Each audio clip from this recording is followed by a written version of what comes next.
Wow. Well, Pete, we're now moving into um, in looking at Torah. We've had this is one book, and probably its most significant event is the revelation of God to Moses on Mount Sinai, where Right. the Exodus came from. Genesis could be, in some ways, a preamble to all of this. And so, as you look at the main character, human character, Moses, how is this story that we began with the patriarchs continued?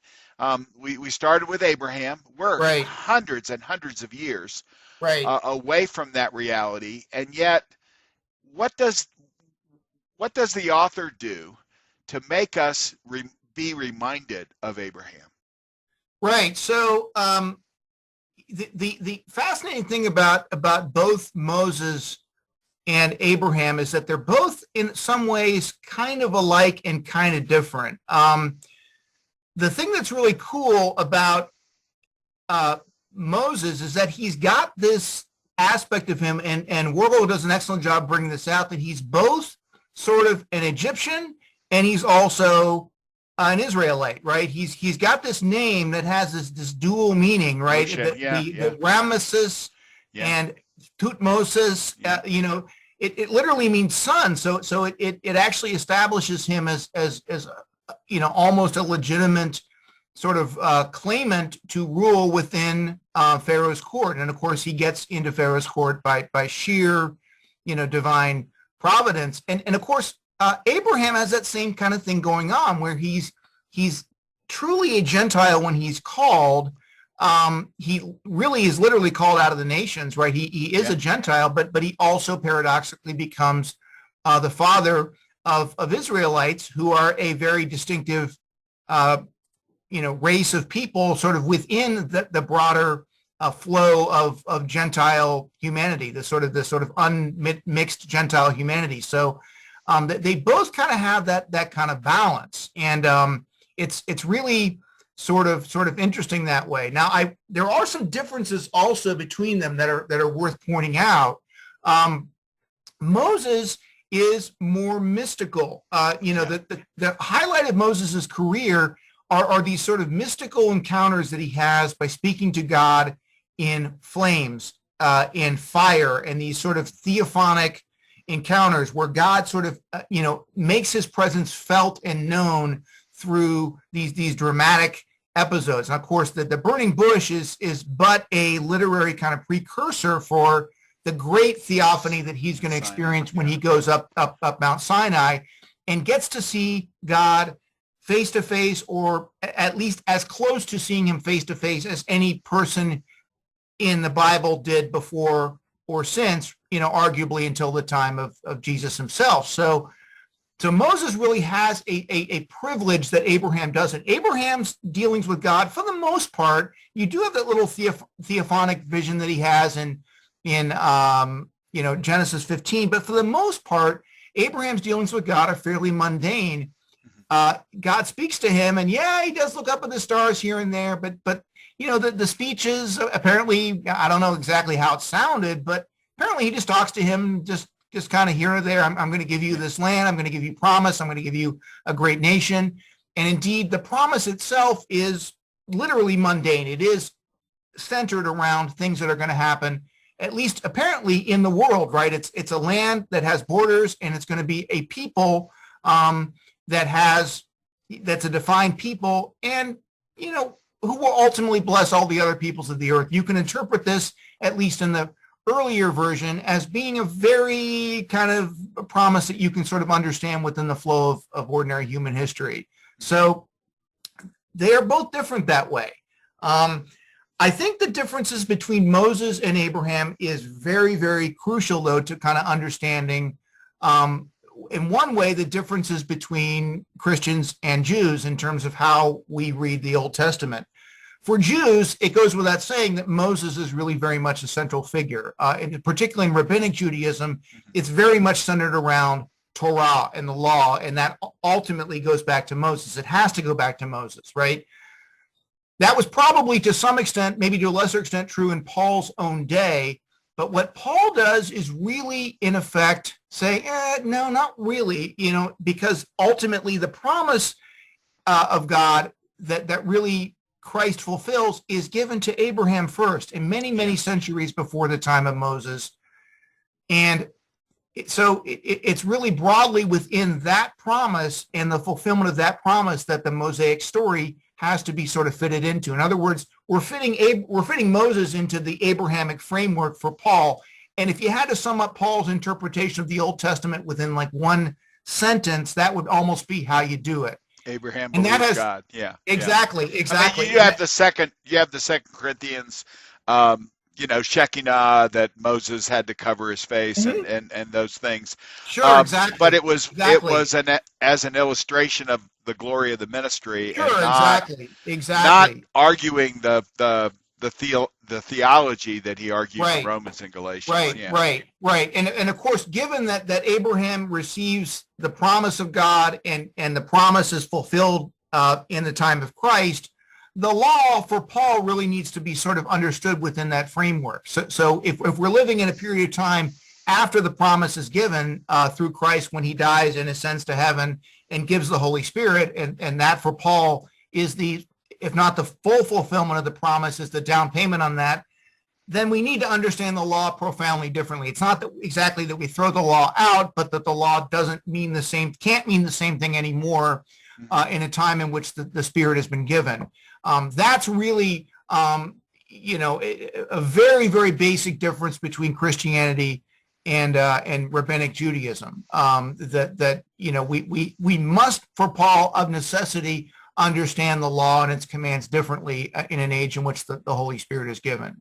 Now, I would sort of qualify that a little bit because the Hebrews writer really presents something a bit different Yeah. with regard to these two figures.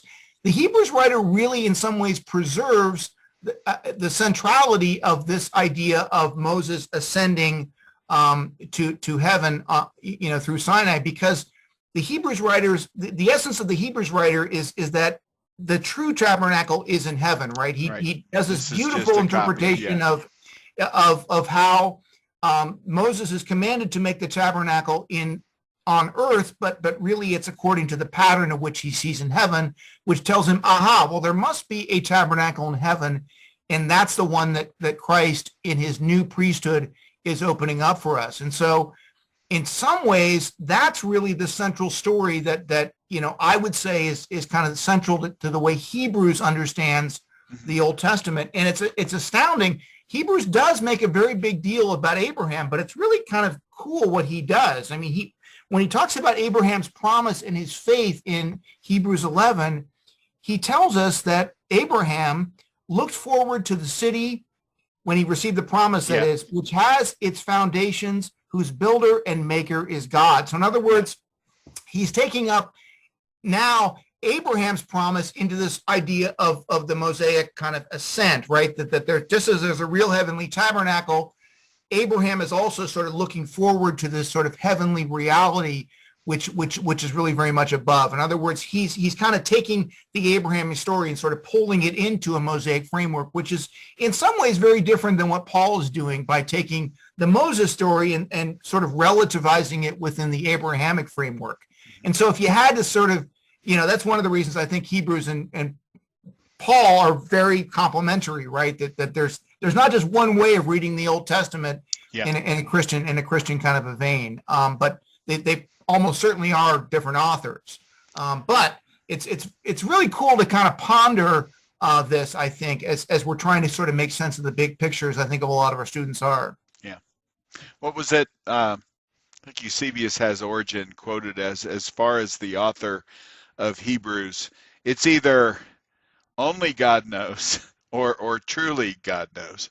And Right, I like right, the latter because it's less right, contentious. But right, as we're talking about patriarchs, we've got really a hinge figure right, in Joseph. And right, how does Moses pick up?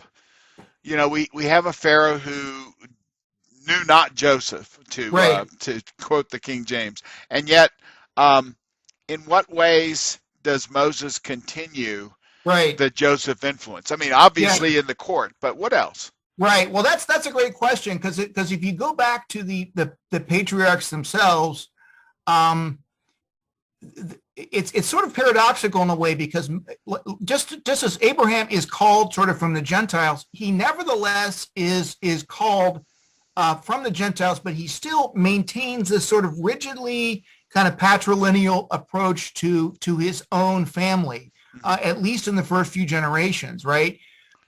When Abraham receives the promise, he has a clan, and the clan is based, we're told, in Haran, which is basically North Mesopotamia. It's there that Isaac has to send his servant to go to find a wife, and Jacob also has to find a wife within the clan. You do not marry outside the clan, right?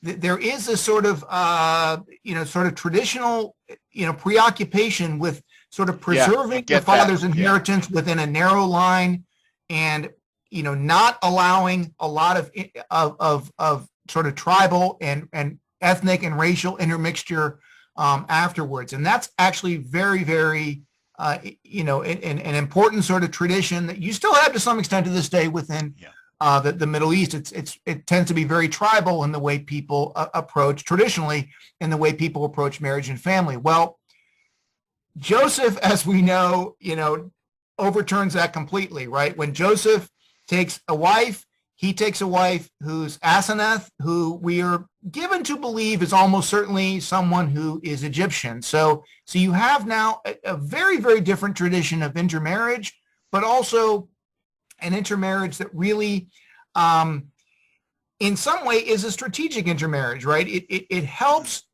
Joseph to sort of rise within the tradition of Egypt's own power structure, and so that becomes another sort of an Israelite tradition. You have this sort of strict, monogamy on the one hand, but also the ability to strategically intermarry, and to intermarry in a way that's also going to advance God's promises and God's own plan within history. Same thing happens with Moses, right? Now Moses, of course, doesn't rise within Pharaoh's court through interpreting dreams the way Joseph did, but he does sort of in very much the same way that Joseph did. It's clearly through God's intervention kind of behind the scenes that Moses is able to rise within Pharaoh's court on really two occasions. Once in terms of his own rescue. It very much seems in the story that people know that Moses is, it doesn't seem like it's a secret that Moses is actually a Hebrew child. The text seems to indicate that this is something that everybody knows, but it's accepted because it's Pharaoh's daughter that really brings him in. And then, of course, he's brought in a second time, this time to really speak truth to power through God's, being God's own oracle to Pharaoh, in the process of arranging for the plan of emancipation of God's children. So you do have this tradition of using foreign marriages and foreign influence to sort of work your way, connections within the broader court, and that is a tradition also. So it's not just one thing. You have both things, but this is also no longer the age of the patriarchs anymore. We never hear that God is described as the God of Abraham, Isaac, Jacob, and Joseph, and Moses. It's always Abraham, Isaac, and Joseph. That's really his tagline. That's really his identity. But he nevertheless is still working, even as the story now is becoming a lot more convoluted, and there's a lot more intermarriage, and there's a lot more of sort of machinations behind the scenes with specially selected Israelite men and women who are sort of working within these Gentile courts and these Gentile kingdoms to further God's plan and power that way. Yeah, and we don't have the opprobrium of either Joseph or Moses marrying a non-Israelite. It doesn't really seem to come up. That's right. It doesn't really seem to be criticized. It doesn't really seem to come up much. nobody seems to think this is not meritorious in the tradition. Maybe certain rabbis did, I don't know, but I'm not aware that anybody really thinks that Moses made a mistake by marrying Zipporah, or who's Gentile, and Joseph made a mistake by marrying Asenath, who's probably Gentile as well. So this is a big difference in a way. So this is, I think, one of the beauties of the Bible, that there's these kind of differences of traditions, right? There's differences of approaches, and they're all sort of kind of mixed up together, and we're sort of left to kind of sort out the paradoxes, right? We can't take any idea and push it to too much of an extreme. One of the questions that comes up in this, as Moses is putting together his cabinet, Yeah, right. God wants to deal directly through Moses to the Egyptians, and Right. of course Moses hems and ahs and protests, and Exactly. Aaron is the first press secretary, Yeah, and right. I guess, Right. and not always, not as White House press secretaries go, not always a perfect choice. Different presidents go through them, like a warm knife through melting butter. But Moses' relationship to Aaron, you've got what looks to me like a tension with the Aaronid priesthood, and Right. by the end of Exodus, and that of Levi.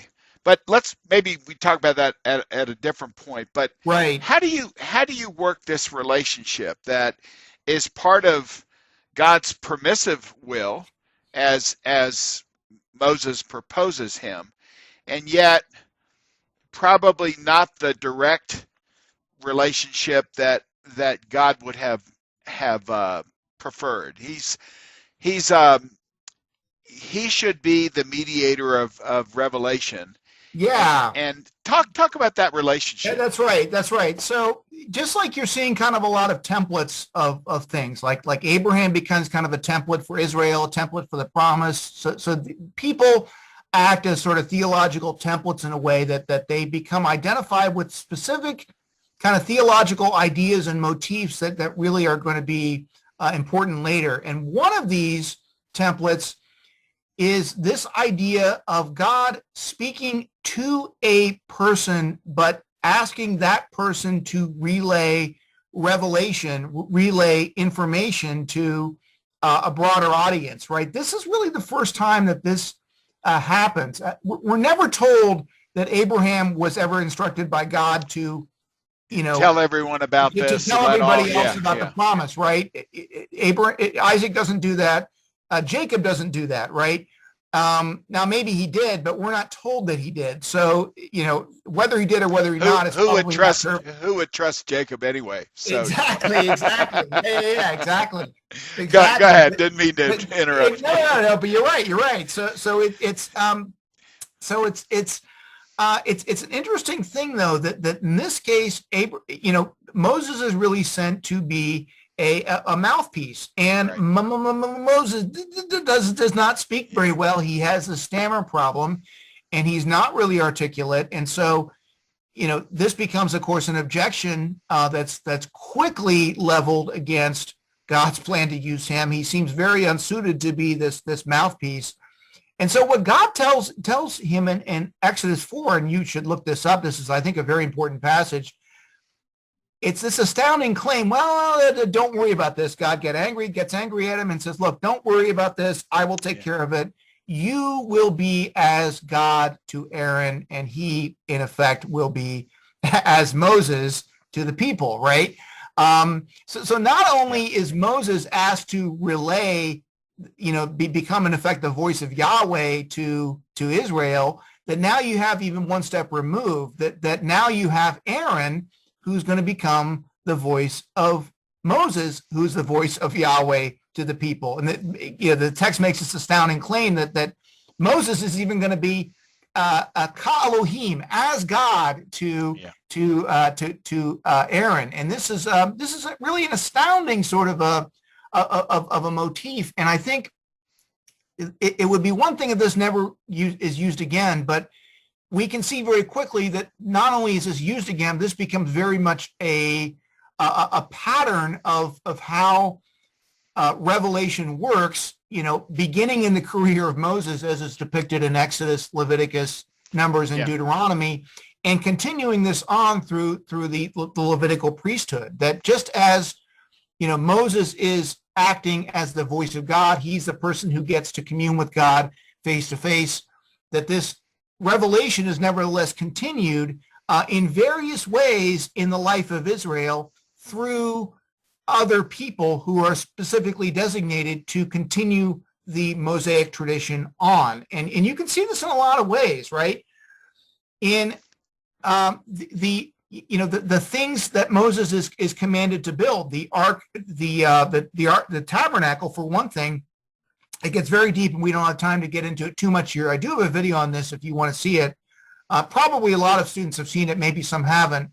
But that the tabernacle is really meant to be, in some ways, the continuation of Sinai. You've got the fire, you've got the high priest who kind of goes into the tent itself. That's mediated through lesser priests who mediate the access of the people outside. The people are close enough to see the whole thing, but they can't actually get into the tabernacle themselves. So there's a sort of a degrees of separation, if you will, and a sort of institutional mediation of access to God through the tabernacle, which really harkens back to the kind of framework of Sinai, where Moses is, the person who reveals God, but yet the people can't quite hear the revelation without the mediation of later on the high priests, the Aaronic and later the Levitical priesthood. So, and you see here that the tradition of the Old Testament, the religion of Israel, very much is about preserving these trappings of Mosaic authority. That's why the Ark of the Covenant is so essential in ancient religion, because the Ark of the Covenant is associated with all of the essential trappings of Moses and his career and his authority. The staff, the manna, the tablet of the law, all of these things are essential, such that whoever has this ark, really, that person by definition speaks for Moses, and Moses speaks for God. And so, in a more distant way, you can see like how, and another way this works is through Urim and Thummim, and I should point out as well, Urim and Thummim are mentioned later on in Exodus. They're these little rocks that are sewed into the breastplate of Aaron's priesthood, but we're told that in some way the Urim and Thummim were like flipping a coin or like dice, or we're not exactly sure how they were used, but there are many places in the Bible in which Urim and Thummim come up later, and they basically are one way in which whoever has the Urim and Thummim can tell what the will of God is. And so in some ways they speak to a kind of a prophetical or priestly authority of being able to mediate what God is saying. So you can see now in this a kind of a distant precursor to, this idea of revelation that's also mediated in New Testament times, right? Christ does speak to people directly, yes, but he also speaks through this apostolic ministry. I mean, that's pretty much binding and loosing. This will have been bound. Exactly. Yeah. So he, Christ will ask the disciples to teach in his name at the very end of Matthew. That's very, very deliberate, because what we have here is not just Jesus speaking to everybody directly, but you have the continuation of this revelation through a specifically designated ministry. And of course, we don't. It's not really American, though. No, it's not. Everyone has that speed dial. Yeah, it's not. And of course, we don't want to exaggerate this. It's not like when Rick Bauer, as the ordained deacon, as part of this sort of designated ministry, opens his mouth to give a sermon. He's literally speaking the voice of God and Christ through that. But no one will ever make that mistake. Right. So we wouldn't go that far, but nevertheless, there is a sense in which, the whole magisterium kind of put together, the bishops, the priests, the deacons. And a rule of faith that has contiguity over centuries in that respect. Exactly. They have a special rule to listen to the voice of God, to expound the voice of God, to interpret the voice of God. and in some way to preserve, protect, and defend the voice of God, down through the ages. Right? They're not God, but they have a special sort of mediatorial role between God and between the rest of the church. And this is very much an essential role in history that I think you in some ways see prefigured here in way back in the time of Moses itself. That's great, Pete. Thanks for sharing that, and we'll continue in just a minute.